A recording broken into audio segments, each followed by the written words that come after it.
Hi, and welcome to Business Spotlight Series. I'm Martin Bailey, and joining me today is Ryan Luke, the MD of Heart of Suffolk Distillery. Welcome, Luke, and thank you for taking the time to join me today. How are you?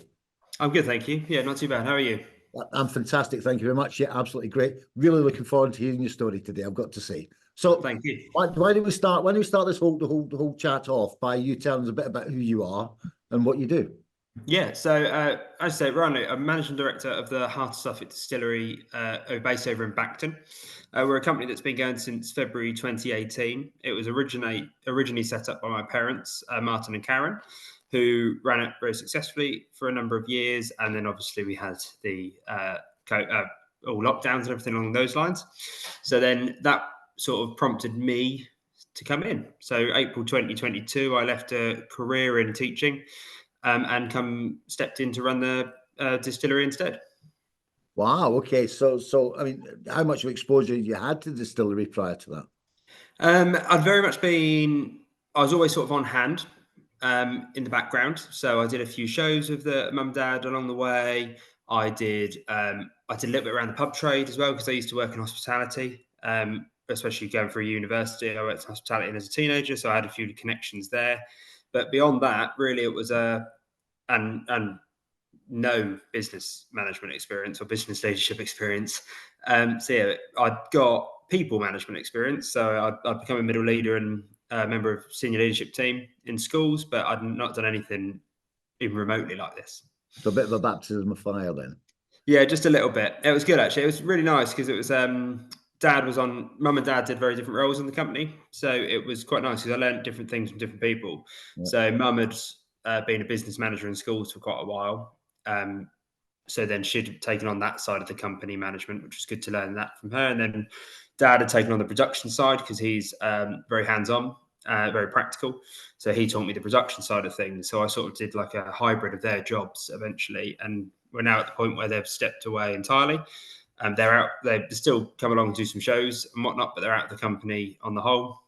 And I've now got a new business partner called Tom, who I do a lot more of the sort of day-to-day stuff, and then we both work alongside each other on the operational side of things. Ah, right, okay. So it's Tom bought into the company, or is he just, yeah, so he's bought into the company. Yeah, so yeah, he basically we did a little bit of shifting around, but basically, mum and dad completely come out both in terms of shares and involvement, and then Tom sort of come in and Okay. as the second person. Yeah, fantastic. So how do your roles work now? Are you more operational, or are you more the management and sales side of the business? To be honest, and he won't mind me saying it, his role in the company is very hands off. It's always designed to be. He's done very successful in his property companies, and this is at the beginning a lot more of a passion project for him. He loves the drink industry basically, and it's something he really wanted to be involved in. So going forwards in the year, into 2024, we're going to slowly start to make it so that his role is slightly increased from a sales and marketing point of view. But at the minute, he's sort of like so someone to bounce ideas off, talk through things with, and whatnot. But yeah, we meet once a week where we run through our ideas and run through our plans, and both so we know what's going on and make plans for the next year as well. Okay, so you've essentially taken the helm of the company for about a year now, is that right? Yeah, sort of. We worked alongside me and Mum worked alongside each other from April Yeah. 22, and then really from May this year was properly them being fully out. But we were sort of trying to make it so that Mum could start to step away a little bit as well. Yeah. Okay. Fantastic. Well, that's quite an exciting time ahead for you. So Yeah. what would you say have been your biggest learnings as an employer, or as a business owner, since you kind of took the helm on full time on your own? It's the easiest way of saying it. I've always been quite good at managing my time, but it's an amazing. Well, it's not amazing, but it's this weird concept where it never ends, does it? There's always something to do. There's always the next thing to. Not always bad things and not always good things. There's always something else around the corner that you've got to make sure you've got your finger on the pulse of. So it's really been around that being sort of ready for anything. Not that it's not. There's not time to be complacent. Well, you can be complacent, but then the business obviously will will be affected by it as well. So it's just that constant awareness that actually we are always pushing. That was something I really wanted to do coming into the business. Was the first year for me was always to re-establish it following 2 years of COVID and the impact that lockdown had had. Yeah. So for me, that was 22 to sort of 2023, and that's what we did. And then this year has really been about actually where's that growth now, and it's been around managing the stuff that's been established and set up while still finding time and places for the growth side of things as well. So how many hats would you say that you wear in the organization at the moment then? Cool, multiple. So I do. I'm solely responsible for production. I've got someone that works with me called Dan, who works with me, but the actual making of the product is me. He does the bottling side of things with me.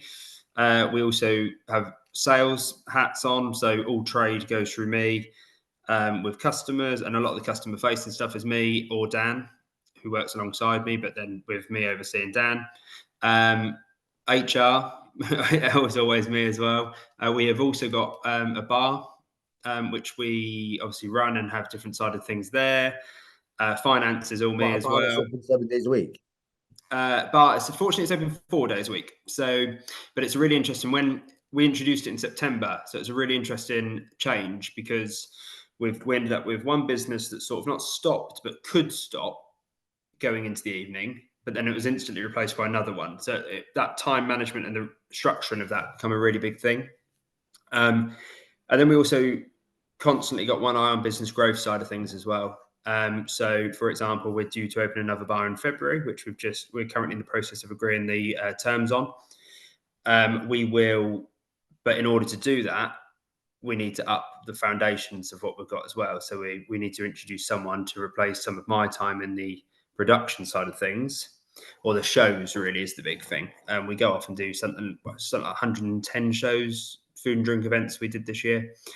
So it's about trying to make sure that the team that are going off to do that has still got the foundations and the values and principles that we've got, so that the rest can grow on that. Well, we'll come on to values and principles in a minute, but how do you then manage to find time for yourself? This time of year, it's a lot less. Christmas for us is non-existent. My poor partner, we sort of see each other at the beginning of November, and we see each other at the end of December in the run up to Christmas. But no, I'm quite good at carving out a bit of time where needed. I'm very lucky that I get on with the people that I work with, and it's nice to have a business partner that I get on with as well. So we get that element of social time there. And then, it's just about making sure I make sure that I do shoehorn some time in, even if it's as simple as going for a PT session or gym session at the end of the day to round off a Monday, or set times that playing football on a Monday night, for example.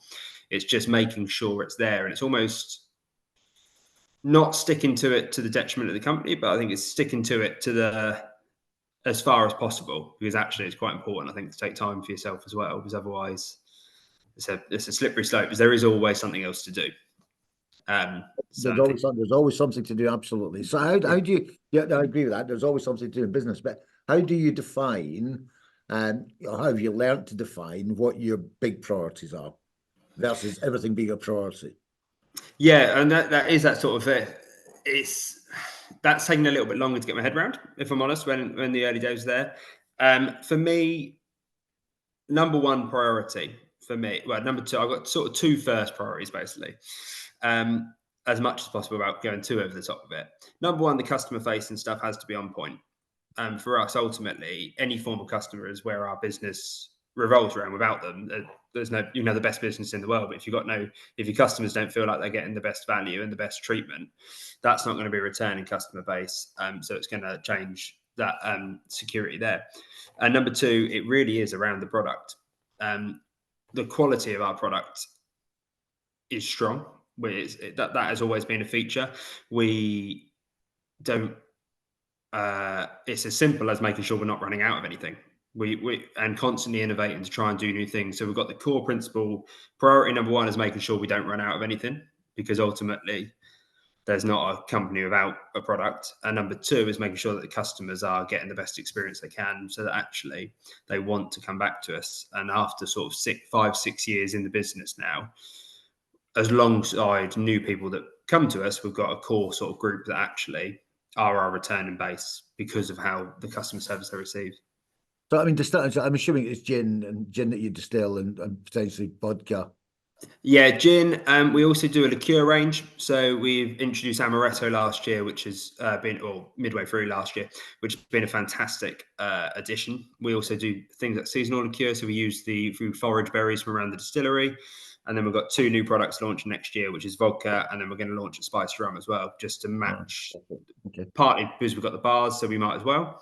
Secondly, because there's starting to be a call from it in the industry. So That was meant to happen 3 years ago, but they got it 3 years too early. So yeah, it's come now. Yeah, that was meant to be a big thing 3 years ago. But spice rum's coming big.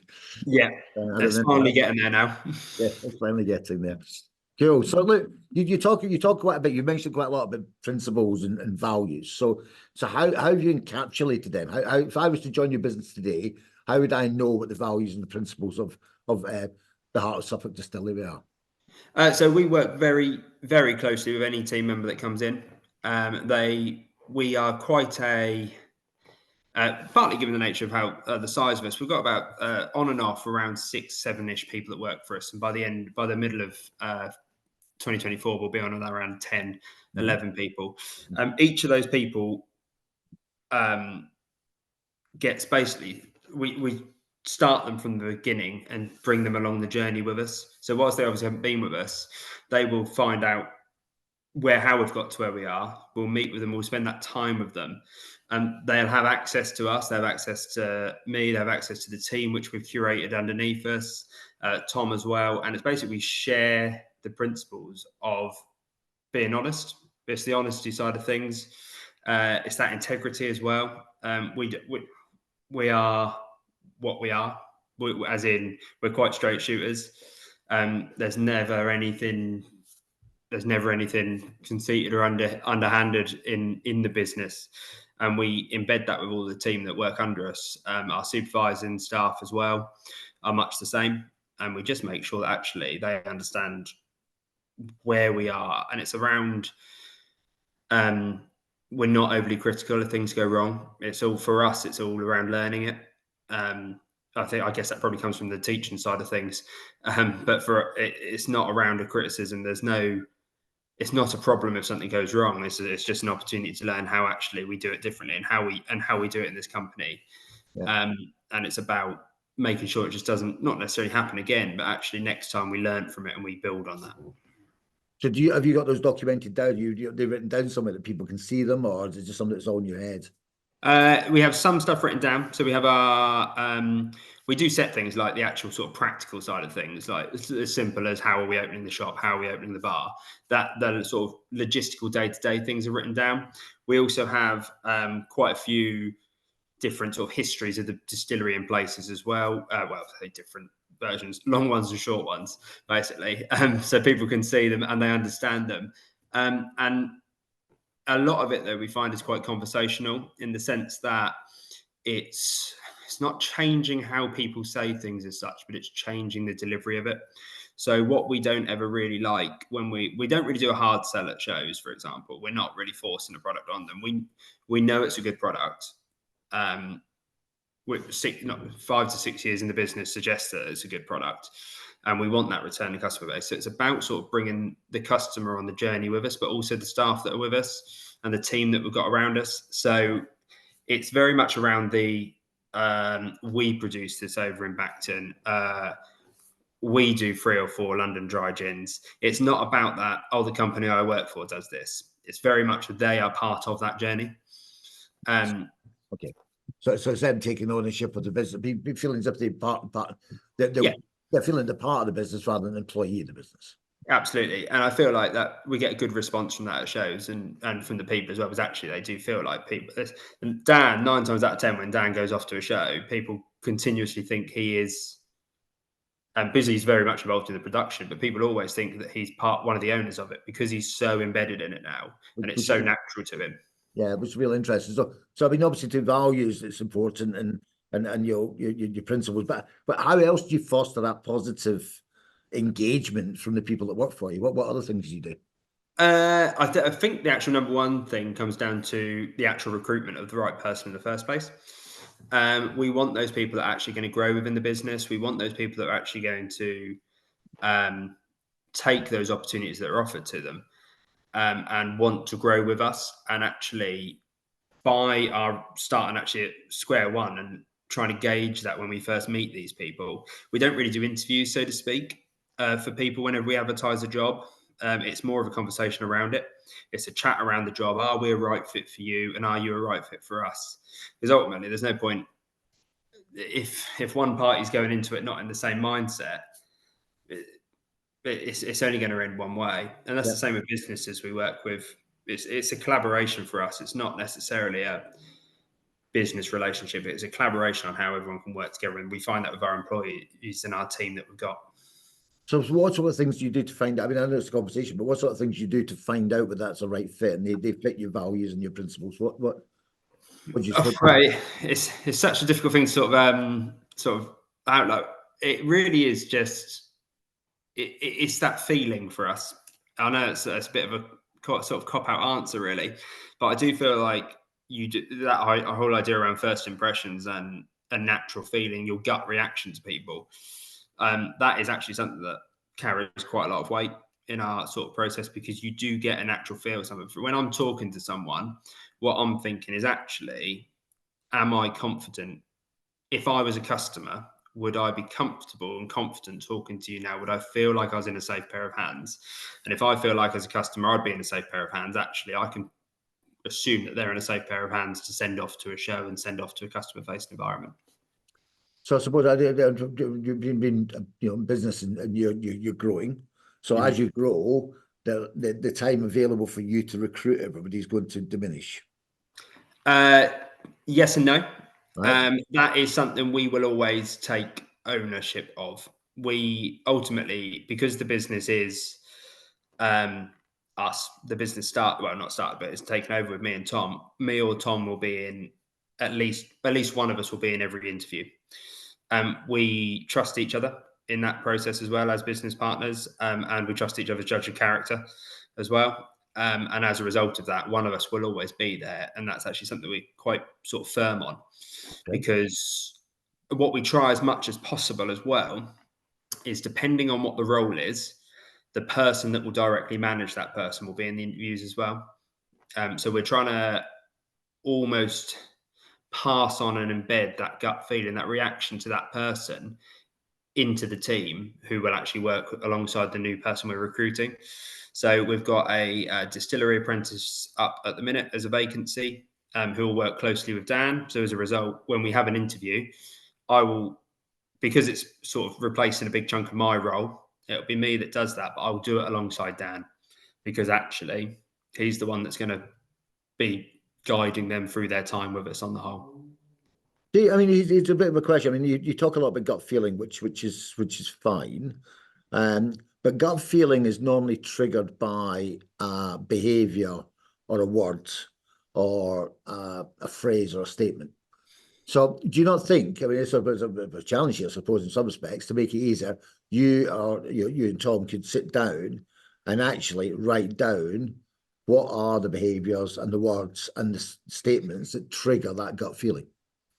Yeah, to be fair, at the minute, because we're doing a lot of the because both of us do a lot of the recruitment together, it's quite fortunate because we both know where each other's minds are at. Mm. But yeah, it is possible as well, because I will meet with, in the same way that actually we'll verbally do it, is I'll meet with Dan beforehand, and Yeah. I sort of say to him, like, this is what I sort of look for, this is how I sort of do it. Or when we meet with we're just appointing the bar managers, so me and Tom knew roughly what we wanted from them. Mhm. But yeah, it is something that probably going forwards we'll probably start to embed around a little bit more, because we're going to try and, our big thing is the improvement within the team. We Yeah. love sort of growing from within. So Yeah. actually, if we continue to do that, that's amazing. And people tend to like that and tend to stay. And there's a reward both ways there. Yeah, absolutely. If they can see it, you can see this career progression for them, then they're more likely going to grow with the business without a doubt. So that's a great thing, great attribute to have within the company. So what do you attribute your growth to over the last year or so? Um, I probably, if I had to put it down to one thing, I'd say some calculated risk taking. calculated risk taken and a slight change in the business structure, and I mean that in the positive sense. Okay.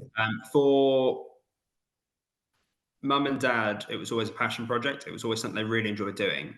They never went into it to make it into a big company. If that was a byproduct, that was a wonderful outcome. Yeah. I come into it leaving a career that I'd sort of trained for, done for 6 years, got relatively far in as well. So for me, if I was coming into it, what I didn't want to do was come into it and leave it as it was. So that's where my first step towards expansion started. And constantly looking at where those different avenues are and where those different sources of income could be, and different ways to advertise us effectively. So that was that first bit. And then with that change in structure from mum and dad stepping away because they were ready, that was the right time for them to step away and start to think about winding down Yeah. and taking a bit more time for themselves.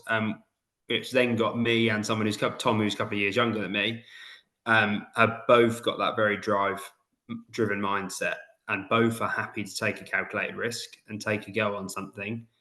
But it is a very calculated risk-taking exercise. It's not a risk for risk's sake. So I suppose you say that you've been very more commercially focused around the business in terms of driving its growth, rather than the business was running well and it was quite stable before. You're trying to agitate it and move it forward. Yeah, because there's no denying it was an established business that was doing well, but it was very much revolved around or focused around maybe us in the middle doing 99.9% of the work in the business as opposed to on the business.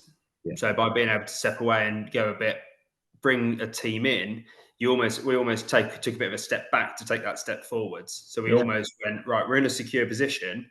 Let's rock the boat a little bit and bring someone in full time to work alongside us. Yeah. Which will then free me up, which then frees Tom up, because we can then start doing that bit growth on the business, not just in it. Yeah. Okay. Yeah. No, get it. Absolutely makes absolute sense. So to wrap things up, the final question for me today is where do you see yourself in 5 years' time? That seems to change every single time me and Tom have a meeting, to be honest. But no, we've got a good sort of core idea of where we want it to be. Number one, we want it to be quite an established brand. And I think we're starting to make those waves towards that. Yeah. We have got, like I say, one bar already. We've got another one in the pipeline, and we'd like it to be that we've got a couple of 2 to 3, maybe 4 bars showcasing our brand, and showcasing everything we can do. We'd both like to be in a position where actually the majority of our time can be working on the business alongside each other, which, if our plan for 2024 sort of works, will stand us in very good stead for. Yeah. And we actually almost want to do a bit of an event side of things as well.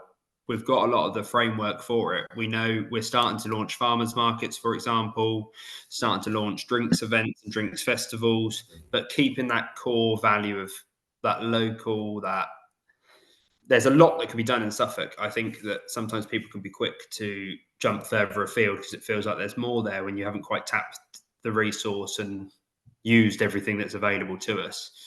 So it's really about becoming that quite established Suffolk name and brand, effectively. No, I mean, that sounds like you've got a real exciting 5 years ahead of you, Ryan. Absolutely. And some of the foundations you're putting in place here all sound absolutely right. You talk about working on the business, not in the business, which is absolutely the right thing to be doing. So yeah, I mean, it sounds really exciting. I mean, first year, obviously flying. Second, third, fourth year, looks as if you're really, really going to be flying hard with Tom to take it to new dizzy heights. Yes, yeah, I was going to say it's all part of the big plans, but the embedding seems to be going well. So actually, because we've done that year, because we haven't rushed anything too soon, we've left that foundation there to grow on, which is good. Well, as long as you've got a bit of excitement and fear at the same time, then it's absolutely the right thing to do. Yes, yeah, there is a good combination of that. All I'm going to say, you're going to need that combination. But look, this has been fantastic, Ryan, and thank you ever so much for giving us the time today and telling us about your story and your future plans for the distillery. Sounds fantastic. So thank you very much, and I obviously look forward to seeing you again soon. Yeah, well, thank you very much for having me.